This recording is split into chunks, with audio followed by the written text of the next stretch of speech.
नमस्कार, मी संतोष मोरे पंढरपूर माझामध्ये आपले स्वागत करत आहे आणि पंढरपूर माझाच्या काही ठळक बातम्या आपण आता पाहणार आहोत.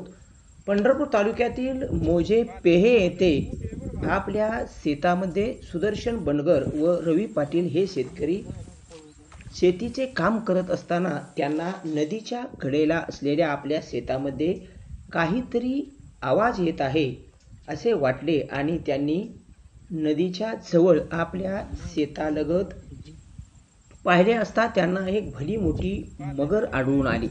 त्यामुळे आता ग्रामीण भागातील शेतीमध्ये काम करणाऱ्या शेतकऱ्यांनी देखील आता सावधगिरीने काम केले पाहिजे असेच आता म्हणावे लागेल. कारण मगरीसारखे प्राणी आता ग्रामीण भागामध्ये आढळून येऊ लागले आहे. त्यामुळे शेतकऱ्यामध्ये एक भीतीचे वातावरण आहे आणि प्रशासनाने याची वेळीच दखल घेऊन या मगरीचा बंदोबस्त करण्याची मागणी आता शेतकरी वर्गातून होऊ लागली आहे.